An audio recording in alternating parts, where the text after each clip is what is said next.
Hello students, this is Rafiq Ahmed welcomes you in this class of linear algebra. In previous videos we have been studying linear combinations, linear span and linear sum. The key factor was linear combination, LC. क्या होता है linear combination? किसी vector space के कुछ vectors और उतने ही scalar लेकर एक एक स्केलर को एक एक वेक्टर से मल्टीप्लाई करके ऐड कर दें तो एक नया वेक्टर बन जाता है जो कि उन वेक्टर्स का लीनियर कॉम्बिनेशन कहलाता है। जैसे a1 alpha 1 up to an alpha n। तो ये इसमें अल्फ़ा 1 अल्फ़ा 2 अल्फ़ा n किसी vector space V over the field F के वेक्टर्स हैं और a1 a2 an ये स्केलर्स हैं। तो n वेक्टर्स लिए हैं, n स्केलर्स लिए हैं, एक एक वेक्टर को एक एक स्केलर से मल्टीप्लाई कर दिया और ऐड कर दिया तो ये टोटली एक वेक्टर आया। मान लो ये वेक्टर अल्फ़ा प्राप्त हुआ, this whole is equal to alpha, then alpha is called linear combination of vectors alpha 1 alpha 2 alpha n। तो इस तरह से हम दिए गए वेक्टर्स के कितने भी लीनियर कॉम्बिनेशंस बना सकते हैं, कोफिशिएंट्स बदल करके एक ही सेट ऑफ वेक्टर्स के कितने भी लीनियर कॉम्बिनेशंस हम बना सकते हैं।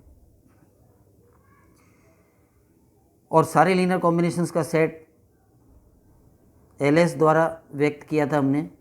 अगर S समुच्चय के वेक्टर्स के कॉम्बिनेशंस का सेट बनाए तो उसको हम कहते हैं LS, यानी लीनियर स्पैन ऑफ S।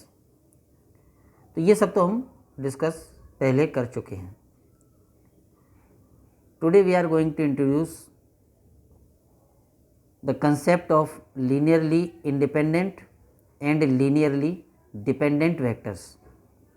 रैखिकतः स्वतंत्र और रैखिकतः आश्रित सदिशों का कंसेप्ट आज हम डिस्कस करने जा रहे हैं।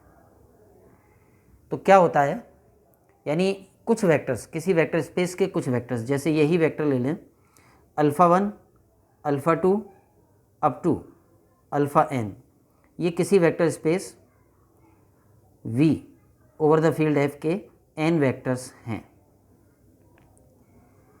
अब ये वेक्टर्स Li और Ld में से किसी एक प्रकार के होंगे। तो ये वेक्टर्स कब Li और कब Ld कहलाते हैं, इसके लिए हम ये करना चाहेंगे, अपना इंटरेस्ट इस बात में होगा, जैसे हमने यहाँ देखा कि इन वेक्टर्स का कॉम्बिनेशन कोई वेक्टर अल्फ़ा प्राप्त हो गया, तो यहाँ पर हमारा इंटरेस्ट इस बात में होगा कि इन वेक्टर्स का कॉम्बिनेशन ज़ीरो वेक्टर प्राप्त कैसे हो। जैसे ये कॉम्बिनेशन बनाना है तो जितने ये वेक्टर्स हैं उतने कोफिशिएंट्स लेने होंगे। कोफिशिएंट्स मान लो हम a1 से an तक ले लें तो कॉम्बिनेशन बनेगा a1 alpha 1 plus a2 alpha 2 up to an alpha n। अब हम चाहेंगे कि ये कॉम्बिनेशन ज़ीरो वेक्टर के बराबर आ जाए, तो ये गुणांक क्या होने चाहिए। कॉम्बिनेशन इन वेक्टर्स का ज़ीरो वेक्टर के बराबर लाना है, या ये कह सकते हो कि ज़ीरो वेक्टर को इन वेक्टर्स के कॉम्बिनेशन के रूप में व्यक्त करना है। तो कोफिशिएंट्स क्या होने चाहिए या क्या क्या पॉसिबल हैं। तो एक पॉसिबिलिटी जो बहुत ऑब्वियस है वो तो ये है कि सारे कोफिशिएंट्स ज़ीरो ले लिए जाएं। अल्फ़ा 1 का कोफिशिएंट भी ज़ीरो, अल्फ़ा 2 का कोफिशिएंट भी zero and so on, alpha n का कोफिशिएंट भी ज़ीरो, तब तो ये ज़ीरो वेक्टर आ ही जाएगा। ये एक पॉसिबिलिटी ऑलवेज रहेगी कि अगर हम इन वेक्टर्स का कॉम्बिनेशन ज़ीरो वेक्टर के बराबर लाना चाहते हैं या ज़ीरो वेक्टर को इन वेक्टर्स के कॉम्बिनेशन के रूप में व्यक्त करना चाहते हैं, तो एक ऑप्शन तो जो सिंपल सा है वो ये है कि सभी वेक्टर्स के कोफिशिएंट ज़ीरो वेक्टर के बराबर ले लिए जाएं तो आ ही जाएगा, क्योंकि 0 इंटू अल्फ़ा 1 ज़ीरो वेक्टर हो जाएगा, 0 इंटू अल्फ़ा 2 भी ज़ीरो वेक्टर हो जाएगा, 0 इंटू अल्फ़ा n भी ज़ीरो वेक्टर हो जाएगा और zero vector plus zero vector plus zero vector बराबर ज़ीरो वेक्टर आ जाएगा। तो ये तो एक पॉसिबिलिटी ऑलवेज रहेगी।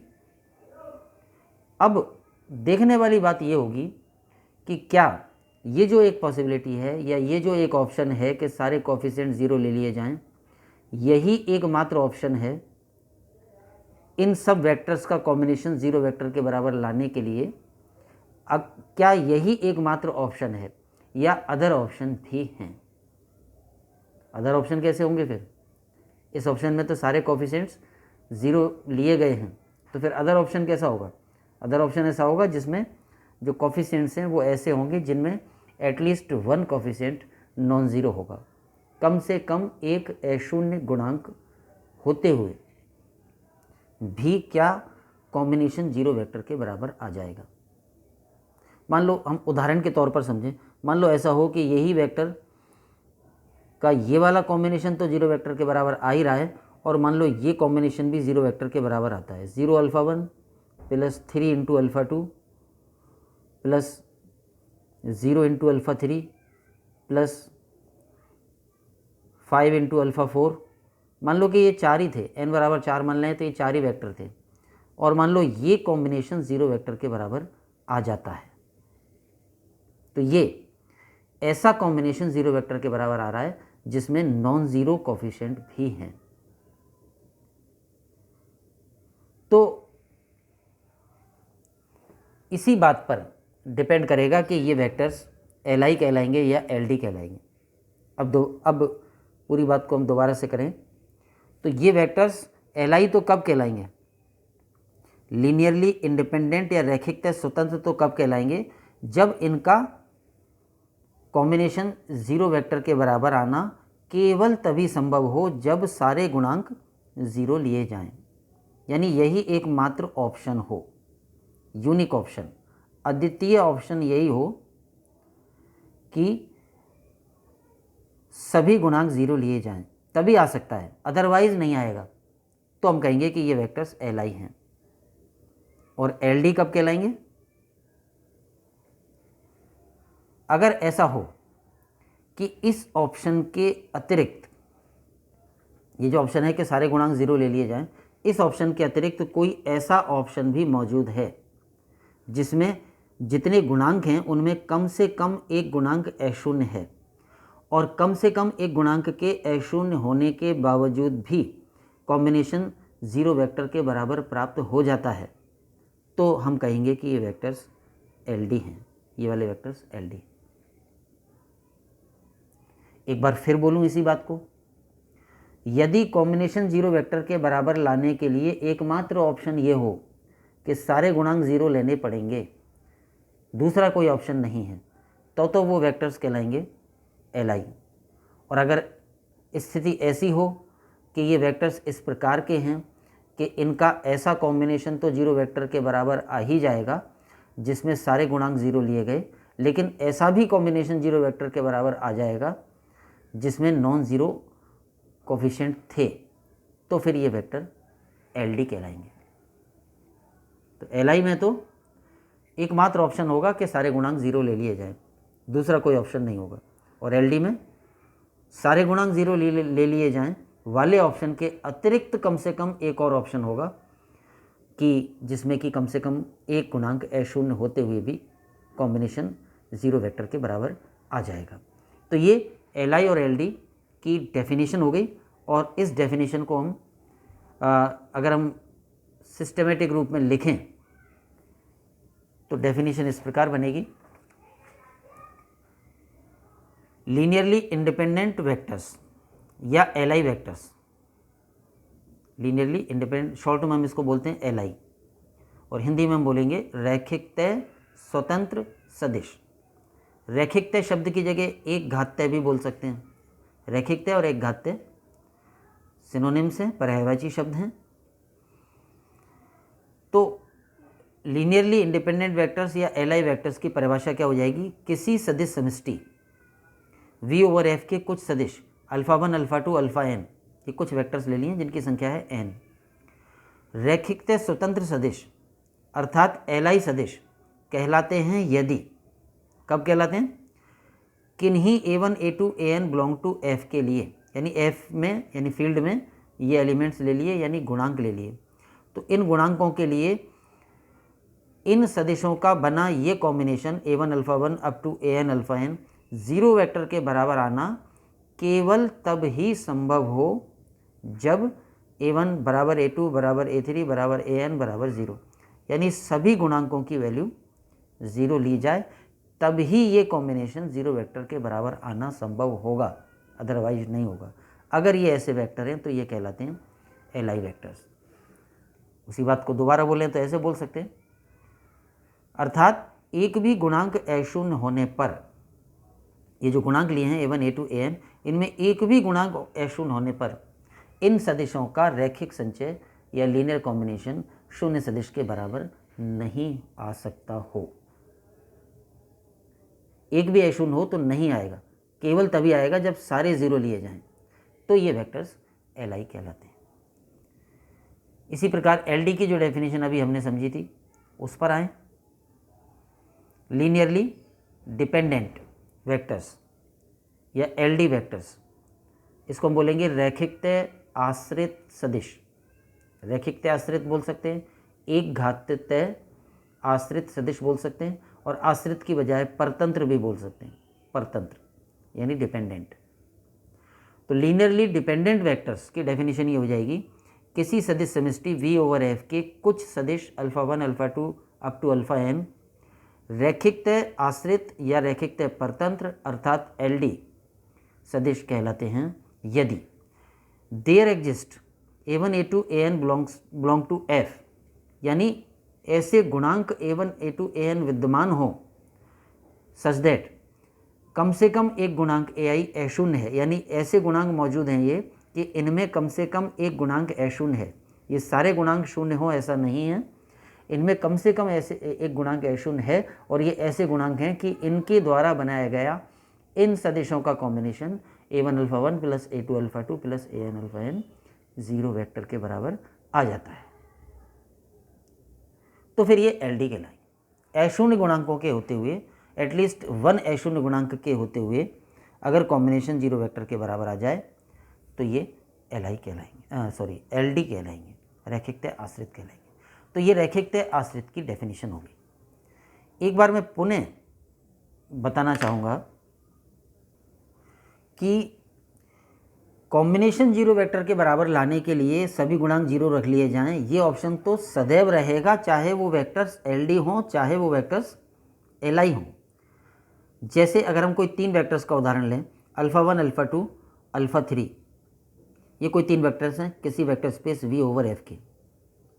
अब इनको अगर हम इस तरह से करेंगे कि तीनों का कोफिशिएंट जीरो रख देंगे, 0 into alpha 1 plus 0 into alpha 2 plus 0 into alpha 3, तब तो जीरो वेक्टर आएगा ही। इससे कुछ पता नहीं चला ये LI हैं या LD हैं, ये पता नहीं चला इससे। अगर ये LI होंगे तब भी तीनों गुणांक जीरो लेने पर कॉम्बिनेशन जीरो वेक्टर के बराबर आएगा, और अगर ये LD होंगे तब भी तीनों कोफिशिएंट्स जीरो लेने पर कॉम्बिनेशन जीरो वेक्टर के बराबर आएगा। इससे पता नहीं चलेगा, पता किससे चलेगा कि इनका कॉम्बिनेशन जीरो वेक्टर के बराबर लाने के लिए यही एकमात्र ऑप्शन है, या और ऑप्शन भी हैं जिसमें कम से कम एक गुणांक अशून्य हो। उससे पता चलेगा, हमें पता चले कि कॉम्बिनेशन अगर जीरो वेक्टर के बराबर लाना है तो एकमात्र ऑप्शन बस यही है कि सारे गुणांक जीरो लेने पड़ेंगे और कोई ऑप्शन नहीं है, तो पता चलेगा कि ये वेक्टर्स LI हैं।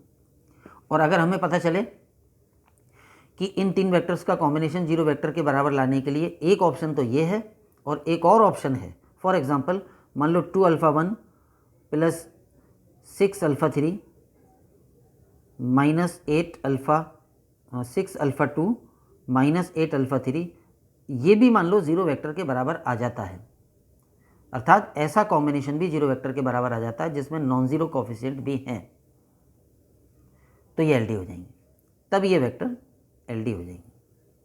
तो ये सिचुएशन तो हर एक में रहेगी, LI हो तब भी LD हो तब भी। यही एकमात्र सिचुएशन है तो LI हो जाएंगे, और इस सिचुएशन के अलावा दूसरे भी है, दूसरा विकल्प भी है तो LD हो जाएंगे। और वो दूसरा विकल्प में कम से कम एक अशून्य होना चाहिए। मान लो 2 6 माइनस 8 वाले कोफिशिएंट की बजाय अगर ऐसा भी हो जाता कि 3 alpha 1 plus 0 alpha 2 plus 0 alpha 3 और ये ज़ीरो वेक्टर के बराबर आ जाता है, तो ये भी नॉन ज़ीरो वाला ऑप्शन है। इसमें एक गुणांक नॉन ज़ीरो होते हुए कॉम्बिनेशन ज़ीरो वेक्टर के बराबर आ रहा है और इसलिए ये LD हो जाएंगे। तो ये LI और LD का कंसेप्ट है।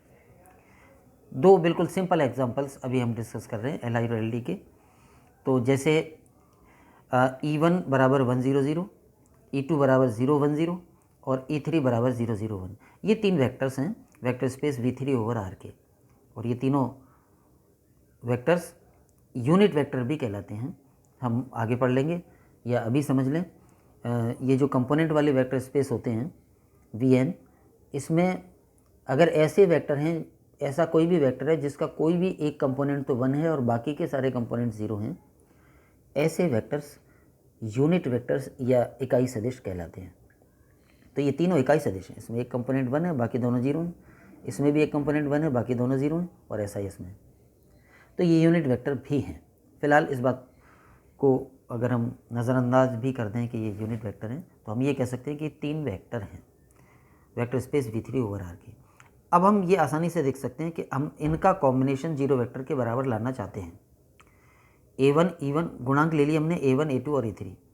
तो A1 E1 plus A2 E2 plus A3 V3 बराबर जीरो वेक्टर लाना चाहते हैं, और इसको डिटेल में लिख दें तो A1 अपनी जगह, E1 की वैल्यू रख दी, A2 अपनी जगह, वेक्टर E2 ये है, और वेक्टर E3 001, और इसको हम ये बराबर क्या आना चाहिए, ज़ीरो वेक्टर के। तो अगर हम ये चाहते हैं कि ये ज़ीरो वेक्टर के बराबर आए, तो बहुत इजीली सोचा जा सकता है कि ये A1 का मान 0 ही रखना पड़ेगा, A2 का मान 0 ही रखना पड़ेगा और A3 का मान भी 0 रखना पड़ेगा, तभी ये कॉम्बिनेशन जीरो वेक्टर के बराबर आएगा, अदरवाइज़ नहीं आएगा। क्योंकि हम देख रहे हैं कि फर्स्ट कंपोनेंट इसका तो 0 है और इसका 0 है, तो कोफिशिएंट कुछ भी ले लेते तो भी ये कंपोनेंट 0 ही रहेगा। तो यहाँ अगर 0 लाना है फर्स्ट कंपोनेंट, तो ये जो 1 है ये 0 करना पड़ेगा और इसके लिए कोफिशिएंट 0 ही रखना पड़ेगा। तो ये ऐसे तीन वेक्टर हैं कि अगर इनका ये कॉम्बिनेशन जीरो वेक्टर के बराबर लाना है, तो एकमात्र विकल्प ये है कि A1 की जगह भी 0 रखो, A2 की जगह भी 0 रखो, A3 की जगह भी 0 रखो, और कोई विकल्प नहीं है। तो हम कहेंगे कि ये तीन वेक्टर्स LI हैं। तो ये हमने एक एग्जांपल दिया है कि ये जो तीन वेक्टर्स हैं, ये vector space V3 over R के तीन LI सदिश हैं, और इकाई सदिश तो ये है ही। एक और एग्जांपल है, तो ये कॉम्बिनेशन केवल तभी संभव होगा जब तीनों गुणांकों का मान 0 लें, और इसलिए ये तीनों वेक्टर्स LI हैं। दूसरा एग्जांपल हम लें तो वो इस प्रकार हो जाएगा। अब हमने ये दो वेक्टर लिए, α1 बराबर 2 6 10 और α2 बराबर 1 3 5। ये vector space V3 over R के ही दो वेक्टर हैं, और ये हम कह रहे हैं कि ये LD होंगे, रैखिकतः आश्रित होंगे। क्यों? क्योंकि इनका ये वाला कॉम्बिनेशन तो जीरो वेक्टर के बराबर आ ही जाएगा कि 0 into first vector plus 0 into second vector, तो जीरो वेक्टर आ ही जाएगा। लेकिन अदर ऑप्शन भी है। अदर ऑप्शन क्या है कि इस फर्स्ट वेक्टर का कोफिशिएंट लें 1 और इस सेकेंड वेक्टर का कोफिशिएंट लें -2, और हम ये सॉल्व करके देख सकते हैं कि ये जीरो वेक्टर आ जाएगा। 1 अंदर मल्टीप्लाई होगा तो 2 6 10, और -2 अंदर मल्टीप्लाई होगा तो -2 -6 -10, और फिर जब दोनों को ऐड करेंगे तो जीरो वेक्टर आ जाएगा। अर्थात ये दो वेक्टर ऐसे हैं कि इनका ऐसा कॉम्बिनेशन भी जीरो वेक्टर के बराबर प्राप्त हो रहा है जिसमें नॉन ज़ीरो कोफिशिएंट भी हैं, इसलिए ये दो वेक्टर्स LD हैं। तो ये मैंने बिल्कुल सिंपल एग्जांपल दिए दो, एक LI का और एक LD का। तो LI और LD का ये कंसेप्ट हो गया, और इस कंसेप्ट पर बेस्ड कुछ थ्योरम्स हम अगले वीडियोस में प्रूव करेंगे और कुछ एग्जांपल्स भी। आज के लिए इतना ही। Thanks to all. जय हिंद।